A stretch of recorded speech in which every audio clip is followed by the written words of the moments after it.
76세의 오순자 할머니는 가슴이 답답하다며 병원 침대에 누워 있었습니다. 심장에 이상이 생겨서 급히 입원하게 된 것이죠. 병실 창문 너머로 보이는 가을 하늘이 유난히 높아 보였는데 순자 할머니의 마음은 그와는 반대로 무거웠어요. 어머니, 걱정 마세요. 병원에서 잘 치료받으시고 빨리 나으시길 바랍니다. 외아들 민재가 병실 문 앞에서 조금 서둘러 하는 듯한 목소리로 말했습니다. 45세의 민재는 회사에서 중간 관리직을 맡고 있어서 늘 바쁘다는 핑계를 댔죠. 옆에 서 있던 며느리 이소연도 가방끈을 다시 매며 말을 이었어요. 어머니, 저희가 미리 예약해 놓은 유럽 여행이 있어서요. 취소하기엔 너무 아깝고 병원에서 잘 돌봐주시니까 안심하고 다녀오겠습니다. 42세의 소연은 평소에도 여행을 좋아했는데 특히 해외여행에 대한 열정이 남달랐어요. 인스타그램에 올릴 멋진 사진들을 생각하며 이미 들떠 있는 것 같았습니다. 순자 할머니는 가슴이 더 답답해졌지만 아들과 며느리 앞에서 내색하지 않으려고 애썼죠. 그래, 너희들 일정이 중요하니까 다녀와라. 나야 병원에서 쉬면서 치료받으면 되니까. 순자 할머니의 목소리엔 쓸쓸함이 배어 있었지만 민재와 소연은 그것을 눈치채지 못했거나 모른 척했을 수도 있습니다. 두 사람은 급히 인사를 하고 병실을 나갔어요. 복도에서 들리는 발걸음 소리가 점점 멀어지자 순자 할머니는 천장을 바라보며 깊은 한숨을 쉬었습니다. 병실은 갑자기 조용해졌어요. 옆 침대의 할머니는 낮잠을 주무시고 계셨고 복도에서는 간병인들의 바쁜 발걸음 소리만 들렸습니다. 순자 할머니는 창밖을 바라보며 지난 날들을 떠올렸어요. 남편이 살아계실 때는 이런 외로움을 느껴본 적이 없었는데 혼자가 된 후로는 점점 아들 가족에게 의지하게 되었죠. 며칠 후 순자 할머니는 스마트폰을 들여다보고 있었습니다. 며느리 소연이 여행지에서 올린 사진들이 눈에 들어왔어요. 파리의 에펠탑 앞에서 찍은 사진, 이탈리아의 아름다운 해변에서 와인을 마시는 모습, 고급 레스토랑에서의 화려한 식사 장면들이 연달아 올라와 있었습니다. 특히 마음에 깊이 박힌 것은 소연이 쓴 글귀였어요. 인생은 즐기라고 있는 것, 오늘을 만끽하자. 라는 문구와 함께 행복한 표정으로 찍은 셀카가 올라와 있었습니다. 순자 할머니는 스마트폰을 천천히 내려놓고 다시 천장을 바라보았어요. 가슴이 답답한 것이 병 때문만은 아닌 것 같았습니다. 병실 밖에서는 간병인들이 바쁘게 오가는 소리가 들렸고 옆 침대의 할머니는 자식들이 문병을 와서 정겹게 이야기를 나누고 있었어요. 과일을 깎아드리는 딸의 모습, 손자가 할머니 손을 잡고 학교 이야기를 하는 모습을 보니 순자 할머니는 자신의 처지와 비교하지 않을 수 없었습니다. 내가 언제부터 이렇게 외로운 사람이 되었을까?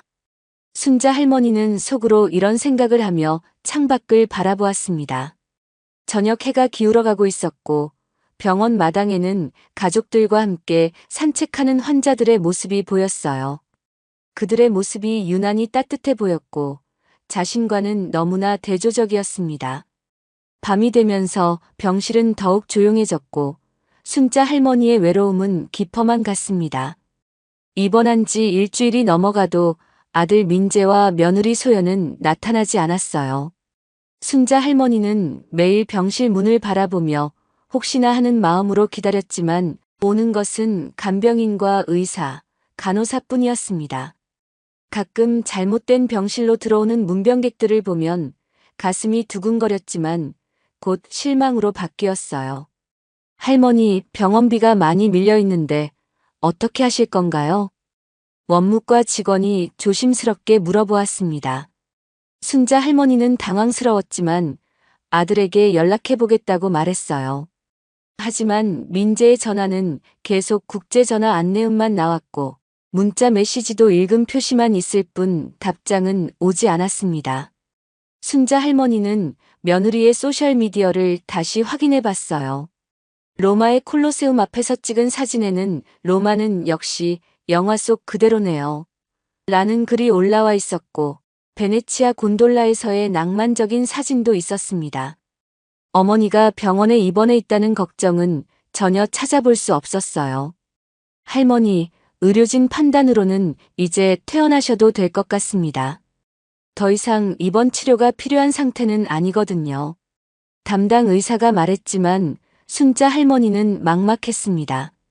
집에 혼자 돌아가서 무엇을 해야 할지, 앞으로 어떻게 살아야 할지 갈피를 잡을 수 없었어요. 밀린 병원비 때문에 더 이상 머물 수도 없는 상황이었습니다. 그때 같은 병실에 입원해 있던 박동현 회장이 조용히 다가왔어요.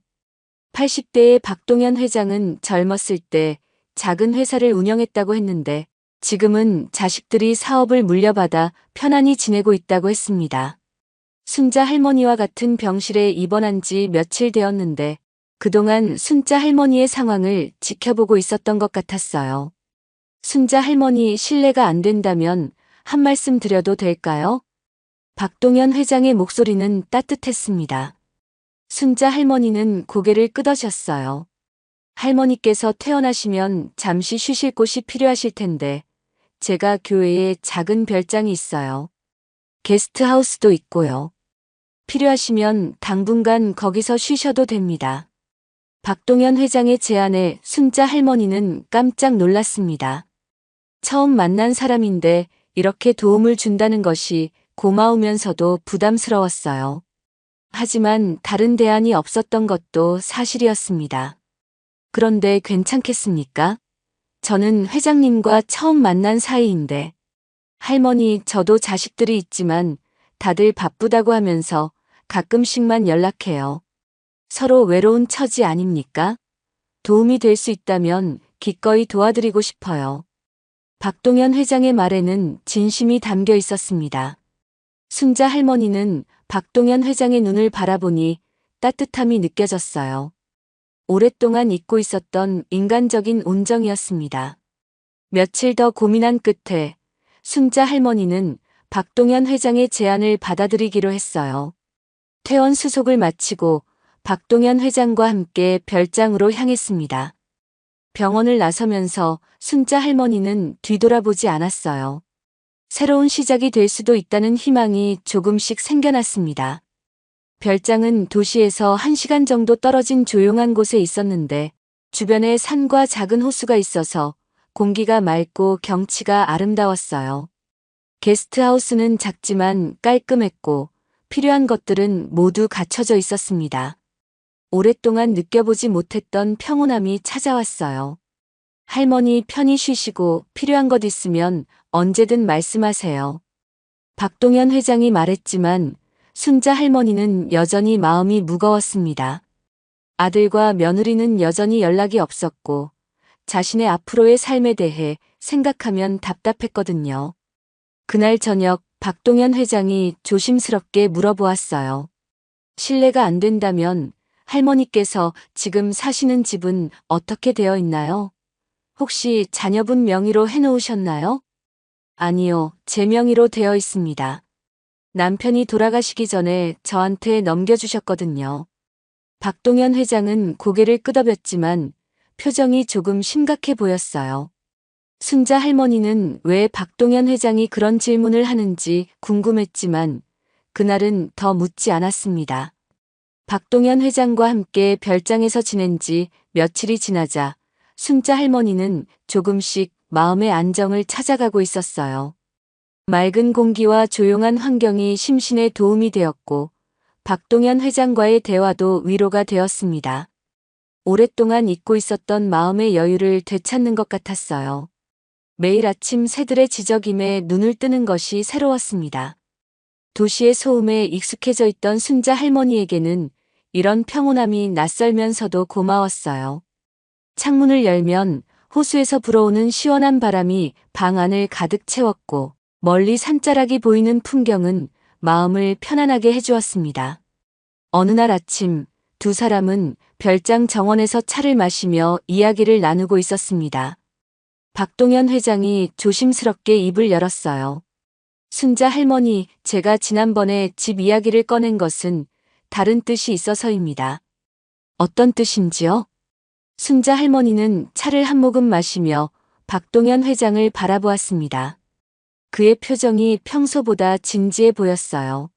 할머니 자녀분들이 여행을 가시면서 할머니를 병원에 혼자 두고 간 것을 보면 할머니에 대한 관심이 많지 않은 것 같아요. 그런데 나중에 재산 문제가 생기면 어떻게 하시겠어요? 박동현 회장의 말에 순자 할머니는 가슴이 답답해졌습니다. 생각하고 싶지 않았던 현실을 직면하게 된 것 같았거든요. 하지만 박동현 회장의 말이 틀렸다고 할 수도 없었어요. 저는 아들이 착하다고 생각했는데 그저 바빠서 그런 것 아닐까요? 할머니, 진짜 급한 일이 생겼다면 여행을 취소하고 어머니 곁에 있어야 하는 것 아닙니까? 제가 보기엔 할머니보다 자신들의 즐거움이 더 중요한 것 같습니다. 박동현 회장의 말이 맞다는 것을 순자 할머니도 알고 있었지만 인정하기가 쉽지 않았어요. 하지만 며느리가 여행지에서 올린 사진들을 다시 보니 정말로 어머니 걱정은 전혀 없어 보였습니다. 오히려 자유를 만끽하는 모습이었어요. 제가 평생 모은 돈과 집이 있는데 그것들을 어떻게 써야 할지 고민이 됩니다. 순자 할머니는 솔직한 마음을 털어놓았습니다. 남편이 돌아가신 후 혼자서 관리해온 재산들이었지만 정작 자신을 위해서는 제대로 써본 적이 없었어요.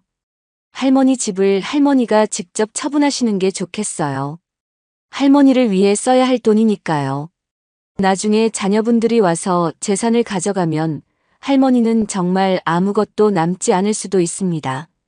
박동현 회장의 제안에 순자 할머니는 깊은 고민에 빠졌습니다. 평생 살아온 집을 파는 것이 쉬운 결정은 아니었거든요. 하지만 현실적으로 생각해보니 혼자서 그 큰 집을 관리하기도 어려웠고 병원비나 생활비도 필요했어요. 회장님, 그럼 집을 팔고 나서는 어떻게 해야 할까요? 저 같은 사람이 할 수 있는 일이 있을까요? 순자 할머니는 앞으로의 삶에 대해 막막함을 느꼈습니다. 76세의 나이에 새로운 시작을 한다는 것이 두렵기도 했어요. 할머니, 저에게 좋은 생각이 하나 있어요. 할머니처럼 외로운 어르신들이 많잖아요. 작은 커뮤니티 공간을 만들어서 어르신들이 모여서 이야기도 나누고 간단한 식사도 하실 수 있는 곳을 만들어 보는 것은 어떨까요? 박동현 회장의 제안에 순자 할머니의 눈이 반짝였습니다. 자신과 같은 처지의 어르신들에게 도움이 될 수 있다는 생각에 마음이 따뜻해졌어요. 정말 좋은 생각이네요. 저도 외로웠는데 다른 어르신들도 마찬가지일 텐데요. 네, 할머니께서 먼저 시작해 주시면 좋은 본보기가 될 것 같아요. 그리고 할머니께서도 새로운 목적을 가지고 살아가실 수 있을 것 같고요. 박동현 회장의 말에 순자 할머니는 오랜만에 희망을 느꼈습니다. 단순히 자식들을 위해 재산을 남겨두는 것보다 더 의미 있는 일에 쓸 수 있다는 생각이 들었어요. 며칠 더 고민한 끝에 순자 할머니는 결심을 했습니다. 박동현 회장이 소개해준 법률사무소를 통해 집을 매매하기로 한 것이에요. 모든 절차는 조용히 진행되었고 아들 민재와 며느리 소연에게는 알리지 않았습니다. 법무사를 만나는 날 순자 할머니는 긴장했습니다. 평생 처음 하는 일이었거든요. 하지만 박동현 회장이 옆에서 도와주니까 마음이 든든했어요. 할머니, 정말 괜찮으시겠어요? 한번 결정하시면 되돌리기 어려운 일이라서요. 법무사가 마지막으로 확인했지만 순자 할머니의 마음은 이미 정해져 있었습니다. 네, 괜찮습니다. 제 집이니까 제가 처분하는 게 맞죠. 계약서에 도장을 찍는 순간 순자 할머니는 묘한 해방감을 느꼈어요. 더 이상 아들과 며느리의 눈치를 보지 않아도 된다는 생각이 들었습니다. 할머니, 집을 팔고 받은 돈은 어떻게 쓰실 계획이세요? 일부는 제 생활비와 병원비로 쓰고 나머지는 회장님이 말씀하신 어르신 커뮤니티 쉼터를 만드는데 쓰고 싶어요. 순자 할머니는 집을 판 돈의 상당 부분을 어르신 커뮤니티 쉼터 설립에 쓰기로 결정했습니다. 처음으로 자신을 위한 그리고 같은 처지의 사람들을 위한 일을 하는 것 같아서 마음이 뿌듯했어요. 오랫동안 잃어버렸던 삶의 목적을 다시 찾은 것 같았습니다. 그날 저녁 별장 테라스에서 박동현 회장과 함께 저녁 식사를 하며 순자 할머니는 말했어요. 회장님 정말 고마워요. 회장님 덕분에 새로운 삶을 시작할 용기를 얻었어요. 아닙니다, 할머니. 용기는 이미 할머니 안에 있었어요. 저는 그저 조금 도와드린 것뿐입니다. 두 사람은 별이 쏟아지는 밤하늘을 바라보며 미래에 대한 계획을 세웠습니다. 어르신들을 위한 공간을 어떻게 꾸밀지, 어떤 프로그램을 운영할지 이야기하다 보니 시간 가는 줄 몰랐어요. 한편 유럽 여행을 마치고 돌아온 민재와 소연은 인천공항에서 큰 여행 가방들을 끌고 나왔습니다. 2주간의 여행으로 얼굴은 햇볕에 그을려 있었고 표정은 만족스러워 보였어요. 여보, 정말 좋은 여행이었지? 파리도 로마도 다 너무 아름다웠어. 소연이 들뜬 목소리로 말했습니다. 여행 내내 맛있는 음식도 먹고 쇼핑도 하고 멋진 풍경도 보면서 정말 즐거웠거든요. 소셜미디어에 올린 사진들도 친구들에게 많은 부러움을 샀어요. 그래, 오랜만에 스트레스도 풀고 좋았어. 이제 집에 돌아가서 편하게 쉬자. 민재도 기분이 좋아 보였습니다. 회사 일로 늘 바빴는데 이번 여행으로 제대로 된 휴식을 취한 것 같았어요. 두 사람은 택시를 타고 집으로 향했습니다. 택시 안에서 소연은 스마트폰을 보며 여행 사진들을 다시 정리하고 있었어요. 에펠탑 앞에서 찍은 사진, 베네치아 곤돌라에서의 셀카, 이탈리아 레스토랑에서의 음식 사진들을 보니 다시 한번 행복한 기분이 들었습니다. 어머니는 어떻게 지내셨을까? 병원에서 연락 온 것도 없었으니까 별일 없으셨겠지? 당연히 괜찮으셨을 거야. 병원에서 잘 돌봐주시니까 걱정할 것 없어. 두 사람은 여행 이야기를 나누며 집에 도착했습니다. 그런데 평소와 다른 점이 있었어요. 대문 앞에 낯선 신발이 놓여 있었고 집안에서 낯선 목소리가 들렸습니다. 이상하네. 누가 와 있나? 민재가 의아해하며 현관문을 열었습니다. 그런데 놀라운 일이 벌어졌어요. 거실에서 중년 남성이 나와서 인사를 했습니다. 안녕하세요. 혹시 이 집 전 주인분들이신가요? 전 주인이라니요? 무슨 말씀이세요? 저희가 여기 사는 사람들인데요. 민재는 당황했습니다. 무슨 일인지 전혀 이해할 수 없었어요. 혹시 잘못 들어온 건 아닌지 문패를 다시 확인해 봤지만 분명 자신들 집이 맞았습니다. 아, 그러시군요. 저는 이 집을 일주일 전에 매입한 새 주인입니다. 부동산 중개업소를 통해서 정식으로 계약했어요. 남성이 차분하게 설명했지만 민재와 소연은 더욱 혼란스러워졌습니다. 여행 가기 전까지만 해도 분명 자신들 집이었는데 어떻게 다른 사람이 주인이 되었다는 건지 이해할 수 없었어요. 잠깐 뭔가 잘못된 것 같은데요. 이 집은 저희 어머니 명의로 되어 있고 저희가 사는 집입니다. 어떻게 다른 사람이 샀다고 하시는 거죠? 계약서를 확인해 보시겠어요? 오순자 할머니께서 직접 도장을 찍으시고 매매 계약을 하셨습니다. 새 주인이 계약서를 보여주자 민재와 소연은 말문이 막혔습니다. 분명히 어머니 오순자의 이름과 도장이 찍혀 있었어요. 계약 날짜를 보니 자신들이 유럽에 있을 때였습니다. 이게 어떻게 된 일이죠? 어머니가 왜 집을 파신 거죠? 소연이 떨리는 목소리로 물었지만 새 주인도 자세한 사정은 모르는 것 같았습니다. 저도 자세한 사정은 모르겠고 중개업소에서 정식 절차를 밟았다고 했어요. 할머니께서 급히 처분하고 싶어 하신다고 했는데요. 민재는 급히 어머니에게 전화를 걸었지만 전화가 연결되지 않았습니다. 문자를 보내도 답장이 없었어요. 두 사람은 완전히 패닉 상태에 빠졌습니다. 여보, 이거 어떻게 된 일이야? 어머니가 정말 집을 파신 거야? 말이 안 되는데. 우리한테 한 말씀도 없이 이런 일을 하실 리가 없어. 하지만 현실은 명확했습니다. 집은 이미 다른 사람 소유가 되어 있었고 자신들은 갑자기 갈 곳을 잃게 된 것이었어요. 새 주인은 미안하다는 표정을 지었지만 이미 계약이 완료된 상황이어서 어쩔 수 없다고 했습니다. 정말 죄송한데 저도 정당하게 매입한 것이라서 혹시 어머니와 연락이 되시면 자세한 사정을 알아보시는 게 좋을 것 같아요. 소연은 그제야 자신이 여행 중에 올린 사진들을 떠올렸어요. 어머니가 그 사진들을 보셨을까 하는 생각이 들었습니다. 파리에서 와인을 마시며 찍은 사진, 로마에서 쇼핑하며 올린 글들이 어머니에게는 어떻게 보였을까요? 여보, 혹시 우리가 여행 간 게 문제였을까? 아니야, 그럴 리 없어. 어머니도 우리가 쉬어야 한다는 걸 아실 거야. 하지만 민재의 목소리에는 확신이 없었어요. 점점 불안한 마음이 커져갔습니다. 민재와 소연은 급히 짐을 꾸려서 집을 나와야 했습니다. 꿈만 같은 상황이었지만 현실을 받아들일 수밖에 없었어요. 두 사람은 당분간 호텔에서 지내면서 상황을 파악해야 했습니다. 유럽에서의 즐거웠던 추억은 순식간에 악몽으로 바뀌었습니다. 호텔에 체크인을 하며 소연이 말했어요. 여보, 우리가 정말 어머니를 소홀히 했나 봐. 병원에 입원하셨는데 한 번도 문병을 안 갔잖아. 지금 와서 그런 말 하지 마.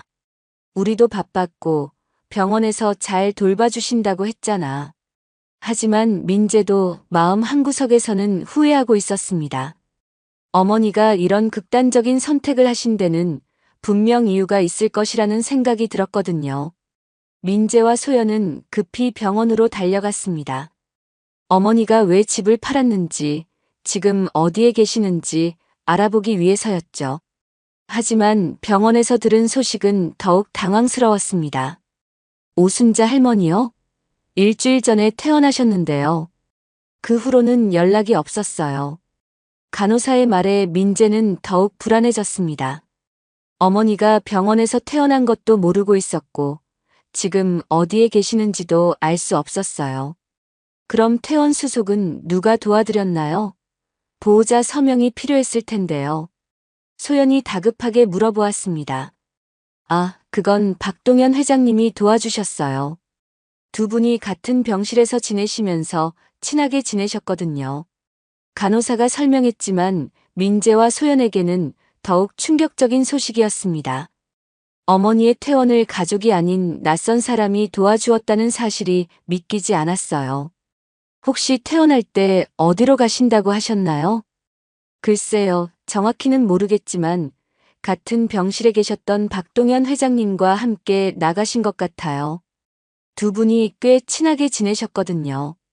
박동현 회장이라는 이름을 처음 들은 민재와 소연은 더욱 혼란스러웠습니다. 어머니가 언제부터 그런 분과 알고 지내셨는지 전혀 몰랐거든요.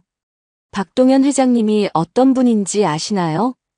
저희도 자세히는 모르지만 연세가 많으신 분이었고 어머니와 같은 병실에서 치료받으셨어요. 두 분이 꽤 친하게 지내셨던 것 같습니다. 간호사는 더 이상 알고 있는 것이 없다며 미안해했습니다. 민재와 소연은 원무과로 가서 어머니의 병원비 상황을 확인해 봤어요. 오순자 할머니 병원비요? 네, 여기 기록이 있네요. 일주일 정도 미납되어 있다가 퇴원 당일에 전액 정산되었습니다. 원무과 직원의 말에 민재는 더욱 당황했습니다. 어머니께서 병원비를 혼자 부담하셨다는 뜻이었거든요. 누가 병원비를 내셨는지 알 수 있나요? 박동현 회장님께서 대신 정산해 주셨어요. 오순자 할머니께서 나중에 갚겠다고 하시더라고요. 민재와 소연은 병원을 나와서 어머니를 찾아보려 했지만 단서가 너무 부족했습니다. 어머니의 지인들에게 연락해봐도 아무도 어머니의 행방을 알지 못했어요. 답답한 마음에 동네를 돌아다니며 수소문했지만 소용없었습니다. 여보, 우리가 어머니에 대해 너무 모르고 있었던 것 같아. 언제부터 이런 분과 친하게 지내셨는지도 몰랐잖아. 소연이 자책하며 말했습니다.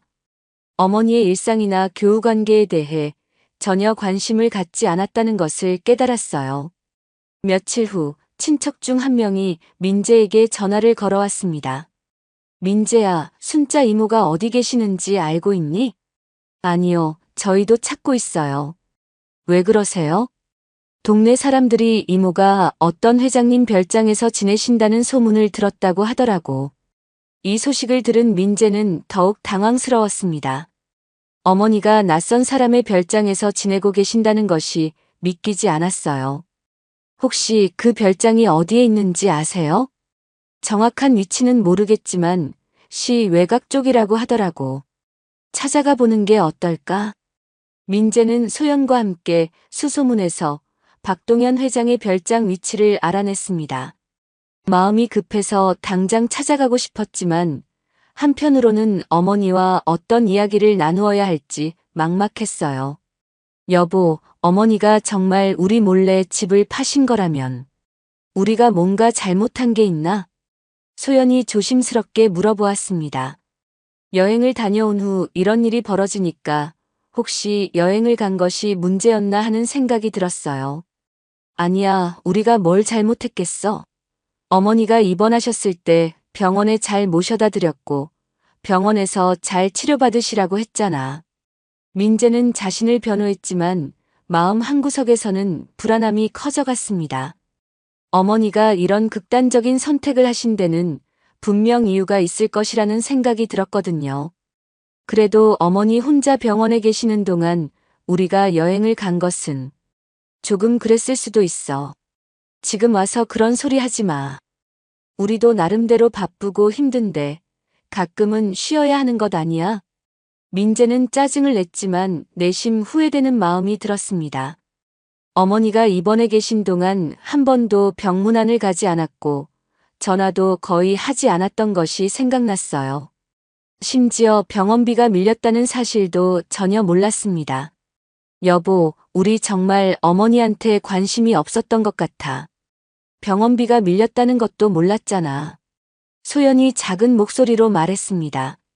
이제야 자신들의 잘못을 조금씩 깨닫기 시작한 것 같았어요. 그것도 병원에서 연락을 줬어야 하는 거 아냐? 병원에서 어머니한테 연락하라고 했을 텐데 우리가 여행 중이어서 못 받았을 수도 있고. 두 사람은 스마트폰을 확인해 봤어요. 정말로 병원에서 온 부재중 전화가 여러 통 있었습니다. 하지만 여행에 정신이 팔려서 확인하지 않았던 것이에요. 여보, 정말 우리가 잘못했구나. 소연이 눈물을 글썽이며 말했습니다. 어머니가 도움이 필요한 순간에 연락도 받지 않고 여행을 즐기고 있었다는 것이 너무 죄송했어요. 두 사람은 결국 박동현 회장의 별장을 찾아가기로 했습니다. 어머니와 직접 만나서 이야기를 나누어야 상황을 정확히 파악할 수 있을 것 같았거든요. 하지만 그 만남이 어떤 결과를 가져올지는 예상할 수 없었습니다. 별장으로 가는 길에 두 사람은 말이 없었어요. 각자 마음속으로 어머니께 뭐라고 말씀드려야 할지 고민하고 있었습니다. 미안하다고 사과해야 할지, 아니면 왜 이런 일을 하셨는지 따져 물어야 할지 갈피를 잡을 수 없었어요. 하지만 한 가지 확실한 것은 자신들이 어머니를 많이 소홀히 했다는 사실이었습니다. 민재와 소연은 드디어 박동현 회장의 별장을 찾아왔습니다. 깔끔하게 정리된 정원과 아름다운 자연환경을 보니 어머니가 이런 곳에서 지내고 계시다는 것이 더욱 의외였어요. 도시의 복잡함과는 완전히 다른 평화로운 분위기가 흘렀습니다. 별장 정원에서 순자 할머니가 작은 화분에 물을 주고 있는 모습이 보였습니다. 얼굴에는 평화로운 표정이 떠 있었고 건강해 보였어요. 병원에서 보았던 힘들어하시는 모습과는 사뭇 달랐습니다. 민재와 소연은 조심스럽게 다가갔습니다. 어머니. 민재가 조용히 불렀습니다. 순자 할머니는 고개를 들어 아들과 며느리를 바라보았지만 놀라는 기색은 없었어요. 오히려 예상하고 있었다는 듯한 표정이었습니다. 왔구나. 순자 할머니의 목소리는 담담했습니다. 예전처럼 반갑게 맞아주지도 않았고 그렇다고 화를 내는 것도 아니었어요. 그냥 남처럼 대하는 것 같았습니다. 이런 어머니의 모습을 처음 보는 민재와 소연은 당황스러웠어요. 어머니, 왜 연락도 안 해주시고 집을 파신 거예요? 소연이 울먹이는 목소리로 물었습니다. 정말 이해할 수 없었거든요. 어머니가 이런 일을 하실 분이 아니라고 생각했는데 현실은 달랐습니다. 내 집이니까 내가 처분한 거다. 순자 할머니의 대답은 간결했습니다. 더 이상 설명할 필요를 느끼지 않는 것 같았어요. 예전 같으면 자식들에게 미안해하며 이런저런 설명을 했을 텐데 지금은 전혀 달랐습니다. 그런데 왜 저희한테 말씀도 안 하시고 그 집은 가족이 같이 사는 집이잖아요. 저희도 그 집에서 살아왔는데 갑자기 이런 식으로 하시면 저희는 어떻게 해야 해요? 민재가 목소리를 높였습니다. 억울하고 당황스러운 마음이 터져 나왔어요. 평생 살아온 집을 잃는다는 것이 현실로 다가오니 절망스러웠습니다. 가족? 순자 할머니가 민재를 바라보며 조용히 물었습니다. 그 눈빛에는 서늘함이 담겨 있었어요. 아들을 바라보는 시선이 아니라 남을 보는 것 같았습니다. 가족이 나를 짐처럼 여기고 병원에 버려두고 여행을 가는구나. 순자 할머니의 말에 민재와 소연은 할 말을 잃었습니다. 어머니가 그렇게 생각하고 계셨다는 것이 충격이었어요. 정말로 자신들이 어머니를 짐처럼 여겼을까요?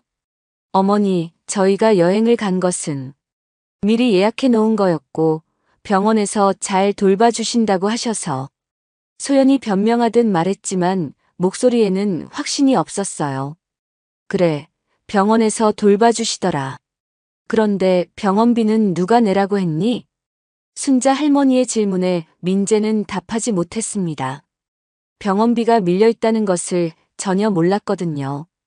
그제야 병원에서 확인한 내용이 떠올랐어요. 일주일 넘게 병원비가 밀려서 퇴원하라고 했는데 너희들은 파리에서 와인을 마시고 있더구나. 순자 할머니가 며느리 소연을 바라보며 말했습니다. 소연은 얼굴이 빨갛게 달아올랐어요. 자신이 여행지에서 올린 사진들을 어머니가 보셨다는 것을 깨달았습니다. 어머니가 병원에서 고생하고 계실 때 자신은 행복해하며 사진을 올렸던 것이에요. 어머니, 저희가 몰랐어요. 알았다면 당연히. 알았다면 뭘 했을까? 여행을 취소하고 왔을까? 순자 할머니의 질문에 소연은 대답하지 못했습니다. 정말로 여행을 취소했을지 확신할 수 없었거든요. 아마도 병원비만 송금하고 여행을 계속했을 수도 있었어요. 그때 박동현 회장이 집에서 나왔습니다. 민재와 소연을 보더니 정중하게 인사했어요. 안녕하세요. 순자 할머니의 아드님과 며느님이시군요. 안녕하세요. 어머니가 회장님께 신세를 많이 지고 계시는 것 같네요. 민재가 어색하게 인사했습니다. 박동현 회장은 순자 할머니 옆에 서서 말했어요. 신세라기보다는 서로 도움을 주고받는 사이입니다. 순자 할머니께서는 정말 훌륭한 분이세요. 박동현 회장의 말에 민재는 복잡한 기분이 들었습니다. 가족인 자신들보다 낯선 사람이 어머니를 더 잘 알고 있는 것 같았어요. 회장님, 저희 어머니가 집을 파신 것도 회장님이 권하신 건가요? 소연이 조심스럽게 물어보았습니다. 박동현 회장은 잠시 망설이다가 대답했어요. 할머니께서 혼자 결정하신 일입니다.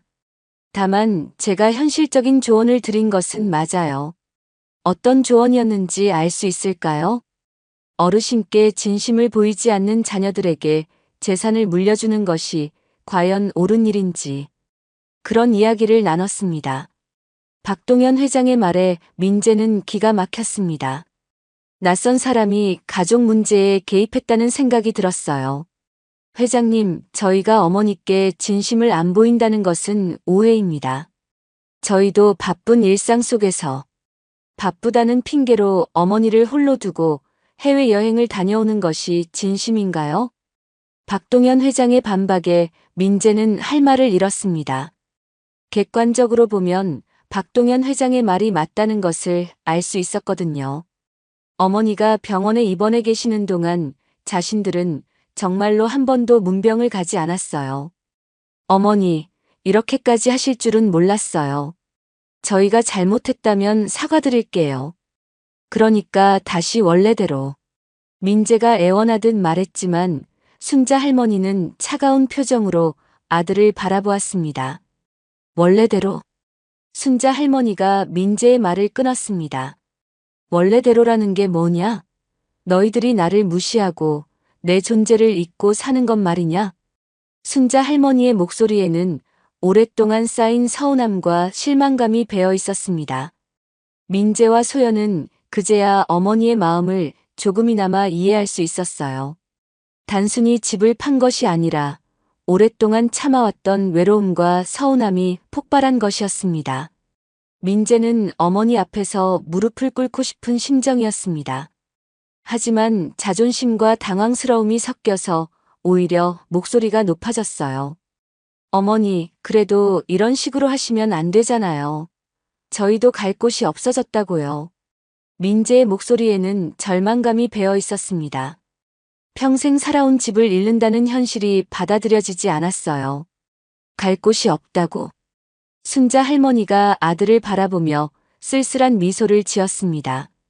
나도 너희들이 여행 간 사이에 갈 곳이 없어서 낯선 분의 도움을 받아야 했단다. 순자 할머니의 말에 민재는 가슴이 답답해졌습니다. 정말로 자신들이 잘못했다는 것을 인정해야 하는 상황이었지만 받아들이기가 쉽지 않았어요. 어머니가 이런 극단적인 선택을 하실 줄은 꿈에도 몰랐습니다. 어머니, 저희가 몰랐어요. 정말 몰랐다고요. 병원에서 연락이라도 주셨으면. 민재가 변명하듯 말했지만 목소리에는 확신이 없었어요. 병원에서 연락을 했어야 하는 게 아니라 너희들이 먼저 안부를 묻고 문병을 와야 하는 거 아니냐? 순자 할머니의 말에 소연이 눈물을 흘리기 시작했습니다. 어머니의 말이 너무 맞아서 변명할 여지가 없었거든요. 정말로 자신들이 어머니를 소홀히 했다는 것을 인정할 수밖에 없었어요. 어머니, 정말 죄송해요.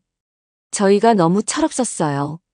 다시는 이런 일 없을 테니까 용서해 주세요. 소연이 눈물을 흘리며 사과했지만 순자 할머니의 표정은 변하지 않았습니다. 오히려 더욱 차가워 보였어요. 용서. 순자 할머니가 천천히 고개를 저었어요. 용서의 문제가 아니다. 나는 이제 나 자신을 위해 살기로 했단다. 순자 할머니의 말에는 확고한 결심이 담겨 있었습니다. 더 이상 자식들의 눈치를 보며 살지 않겠다는 의지가 느껴졌어요. 그게 무슨 뜻이에요? 민재가 불안한 마음으로 물었습니다. 말 그대로다. 이제는 너희들 눈치 보지 않고 내가 하고 싶은 일을 하면서 살겠다는 뜻이야.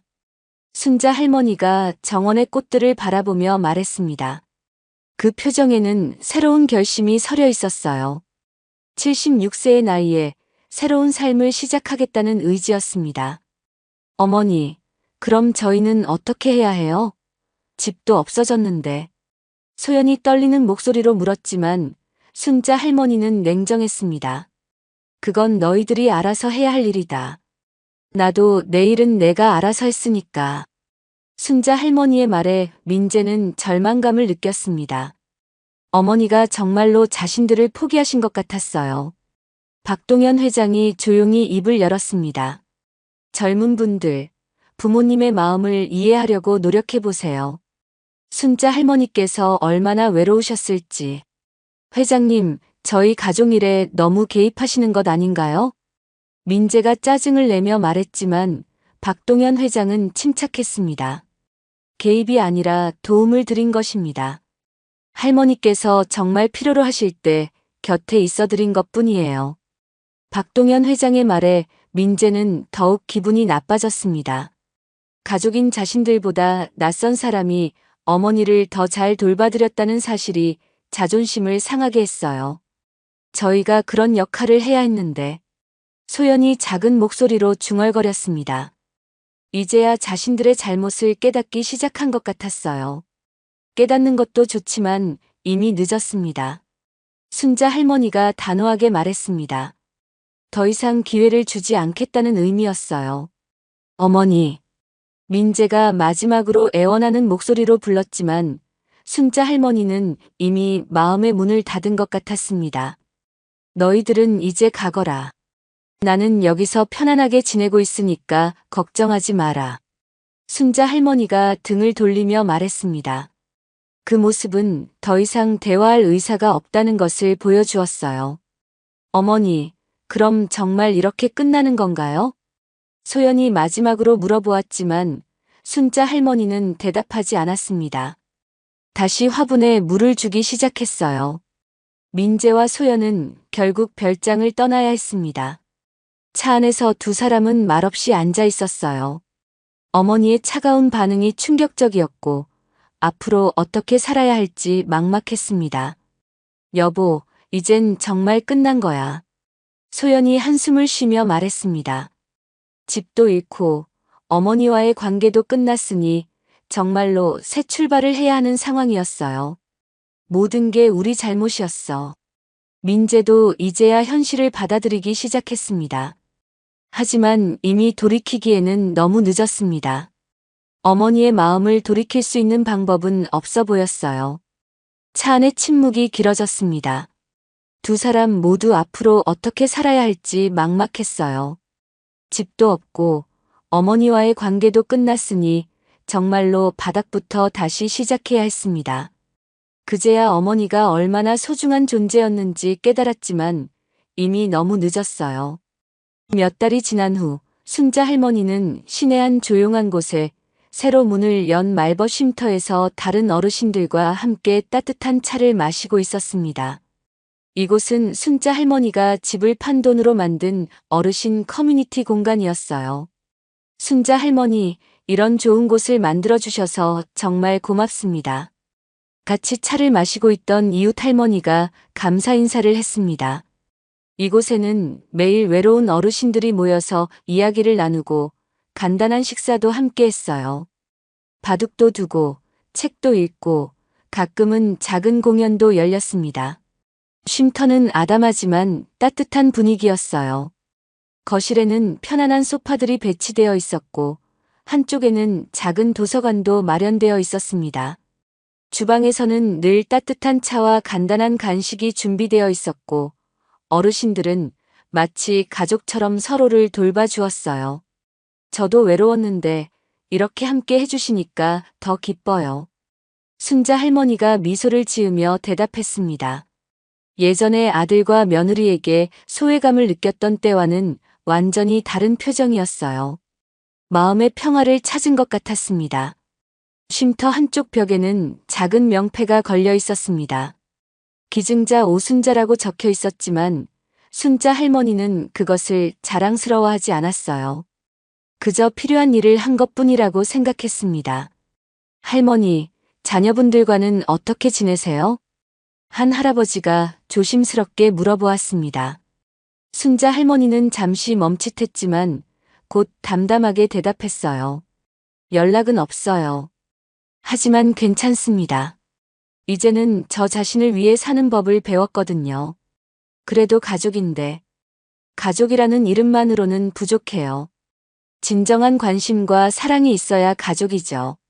순자 할머니의 말에 다른 어르신들도 고개를 끄덕였습니다. 비슷한 경험을 가진 분들이 많았거든요. 자식들이 바쁘다는 이유로 연락이 뜸해지고 명절에만 잠깐 얼굴을 비추는 경우가 대부분이었어요. 우리 같은 어르신들끼리 모여 있으니까 더 편해요. 서로의 마음을 이해하니까요. 한 할머니가 말하자 다른 분들도 동의했습니다. 이곳에서는 누구도 외롭지 않았어요. 매일 아침부터 저녁까지 함께 시간을 보내며 서로의 안부를 챙겨주었습니다. 그때 박동현 회장이 꽃다발을 들고 들어왔습니다. 요즘 박동현 회장은 순자 할머니와 함께 쉼터 운영을 도와주고 있었어요. 두 사람의 우정은 많은 어르신들에게 부러움의 대상이었습니다. 순자 할머니, 오늘도 수고하셨습니다. 박동현 회장이 꽃다발을 건네며 말했습니다. 순자 할머니는 고맙다는 인사와 함께 꽃다발을 받았어요. 회장님 덕분에 이 모든 게 가능했어요. 정말 감사해요. 아닙니다. 할머니께서 용기를 내서 새로운 삶을 시작하셨으니까요. 두 사람의 대화를 듣고 있던 다른 어르신들도 흐뭇한 표정을 지었습니다. 서로를 위로하고 격려해주는 모습이 보기 좋았어요. 한편 민재와 소연은 작은 원룸에서 새로운 생활을 시작하고 있었습니다. 집을 잃고 난 후 경제적으로 많이 어려워졌고 주변 사람들의 시선도 차가워졌어요. 어머니를 제대로 모시지 못했다는 소문이 퍼지면서 동네에서의 평판도 나빠졌습니다. 여보, 우리가 정말 잘못했나 봐. 소연이 한숨을 쉬며 말했습니다. 처음에는 어머니가 너무하신다고 생각했지만 시간이 지나면서 자신들의 잘못을 인정하게 되었어요. 어머니한테 사과드리고 싶지만 이미 늦었지. 민재도 후회하고 있었지만 어머니에게 다시 연락드릴 용기가 나지 않았습니다. 어머니의 차가운 표정이 아직도 기억에 생생했거든요. 회사에서도 집안 사정이 알려지면서 동료들의 시선이 불편했어요. 어머니를 홀대했다는 소문 때문에 승진에도 영향을 받을 것 같았습니다. 친구들과의 관계도 어색해졌고 사회적으로 완전히 고립된 기분이었어요. 여보, 우리 정말 바닥부터 다시 시작해야 하는 것 같아. 소연이 작은 방을 둘러보며 말했습니다. 예전에는 큰 집에서 편안하게 살았는데 이제는 작은 원룸에서 지내야 했어요. 경제적인 어려움도 컸지만 무엇보다 마음의 상처가 깊었습니다. 그 시각 순자 할머니는 쉼터 마당에서 저녁 햇살을 받으며 꽃들을 바라보고 있었습니다. 박동현 회장이 준 꽃다발을 화병에 꽂아놓고 마음속으로 조용히 감사 인사를 올렸어요. 이번엔 정말 내가 나를 위해 산 것 같네요. 순자 할머니가 혼잣말을 하며 미소를 지었습니다. 예전에는 아들과 며느리 눈치만 보며 살았는데 이제는 자신이 하고 싶은 일을 하면서 보람을 느끼고 있었어요. 쉼터에서는 어르신들의 웃음소리가 들려왔고 따뜻한 저녁 식사 준비가 한창이었습니다. 순자 할머니는 이곳에서 새로운 가족을 만났고 진정한 행복을 찾았습니다. 매일 아침 일어나는 것이 즐거웠고 다른 어르신들을 도와드릴 수 있다는 것에 큰 기쁨을 느꼈어요. 박동현 회장과의 우정도 큰 힘이 되었습니다. 두 사람은 서로의 외로움을 달래주며 노년의 동반자가 되어주고 있었어요. 가끔 함께 산책을 하거나 쉼터 운영에 대해 의논하며 시간을 보냈습니다. 햇살이 쏟아지는 마당을 배경으로 순자 할머니는 새로운 삶에 대한 희망으로 가득 찬 표정을 지었습니다. 비록 아들과 며느리와는 멀어졌지만 자신을 진정으로 아껴주는 사람들과 함께하는 이 순간이 더욱 소중하게 느껴졌어요. 인생의 마지막 장에서 진정한 자유와 행복을 찾은 순자 할머니의 모습은 같은 처지의 많은 어르신들에게 용기와 희망을 주는 이야기가 되었습니다. 나이가 들어서도 새로운 시작이 가능하다는 것을, 그리고 진정한 가족은 혈연이 아니라 마음으로 만들어진다는 것을 보여주었어요. 저녁이 되어 쉼터의 불빛이 따뜻하게 켜지자 순자 할머니는 마음속으로 조용히 감사의 기도를 올렸습니다. 힘들었던 시간들이 있었기에 지금의 행복이 더욱 소중하게 느껴졌어요.